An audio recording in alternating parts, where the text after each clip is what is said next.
नमस्कार दोस्तों, आज है प्रदोष और प्रदोष के दिन भोलेनाथ की पूजा करने का विशेष महत्व है। तो इस दिन हमें भोलेनाथ को सबसे पहले उनको नहलाना धुलाना चाहिए। नहलाने के बाद भोलेनाथ की पूजा का हम लोग विधान करेंगे। नहलाने के बाद 1 लोटा जल चढ़ाएंगे। ये हमारी श्री शिवाय नमस्तुभ्यं, श्री शिवाय नमस्तुभ्यं।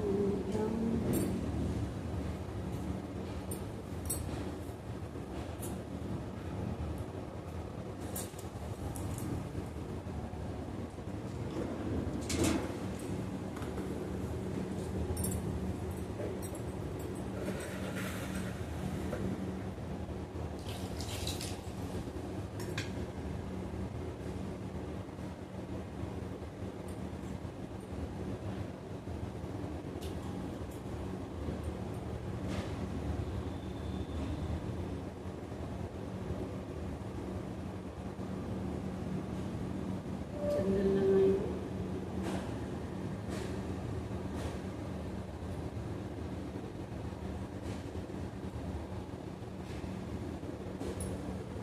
आपके पास धूप बत्ती हो, आप धूप बत्ती चढ़ा दीजिए।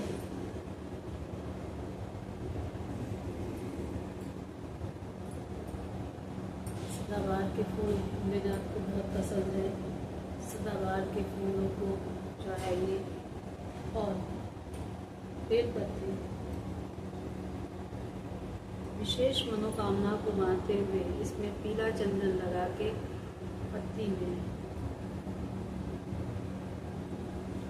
पत्ती में पीला चंदन लगाकर आप अपनी विशेष मनोकामना भोलेनाथ के सामने रख सकते हैं। इस तरीके से आप लगाइए और इसको चढ़ाइए। श्री शिवाय नमस्तुभ्यं।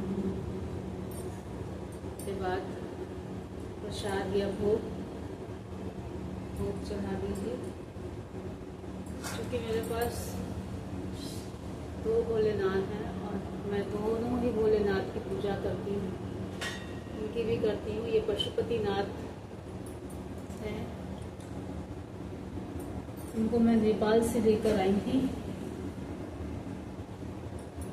सबसे पहले इनको भी हम नहलाएंगे।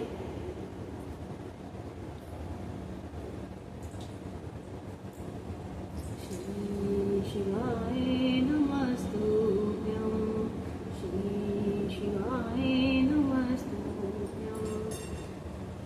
नहाने के बाद अब हम भोलेनाथ जी के ऊपर 1 लोटा जल समर्पित करेंगे। पहले कार्तिकेय जी, गणेश जी और अशोक सुंदरी की जगह में डालेंगे। ये अशोक सुंदरी की जगह है। इसके बाद ये पार्वती माता का।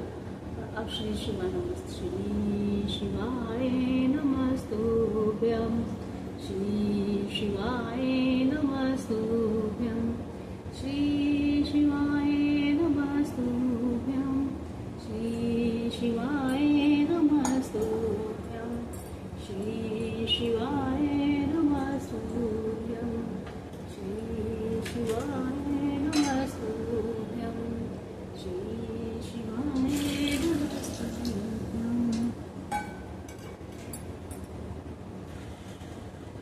सबसे पहले कार्तिकेय जी के तरफ लगाएंगे चंदन, फिर गणेश जी, फिर अशोक सुंदरी की जगह पे लगाएंगे और इसके बाद माता पार्वती की तरफ चारों तरफ लगा देंगे।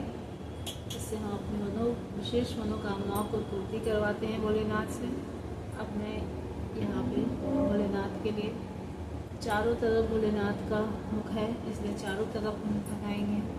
और उसके बाद नंदी महाराज अपनी मनोकामनाओं को बोलते हुए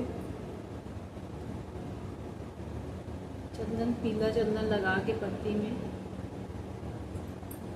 भोलेनाथ जी के ऊपर चढ़ाएंगे और इस तरीके से चढ़ाते हैं। ये तरीका है चढ़ाने का।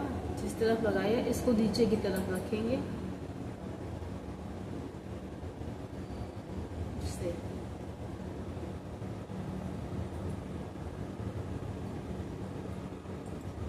फिर धूप घास है, धूप घास भी चढ़ाएंगे भोलेनाथ के ऊपर। और सदाबहार के फूल,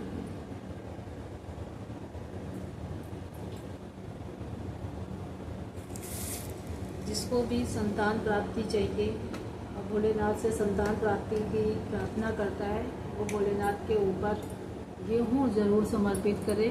ये गेहूं के कुछ दाने हैं, ये इनको समर्पित करें। काले तिल, शहद हो तो शहद, लेकिन शहद समर्पित करने के बाद माता भोलेनाथ को एक बार फिर से स्नान कराना चाहिए। और अब मैं उन्हें भी भोग चढ़ा रही हूँ। हे भोलेनाथ हमारी मनोकामनाओं को पूर्ण करें। और लास्ट में मैं इत्र भी लगाती हूँ भोलेनाथ के ऊपर। इत्र सेवा भी भोलेनाथ के ऊपर दी जाती है। इसको आप चाहे पहले लगा लीजिए, हम भूल गए थे। इत्र सेवा भी भोलेनाथ को दीजिए ताकि आपका घर आंगन भी हमेशा महकता रहे। और नंदी के ऊपर जो हम बेलपत्री चढ़ाते हैं वो उसको इससे ऐसे चढ़ाते हैं, सीधा इस तरह से, ताकि भोलेनाथ जब विराजमान होकर नंदी पर आए तो उनको चुभे नहीं ये बेलपत्री, इसलिए इस तरीके से चढ़ाते हैं बेलपत्री।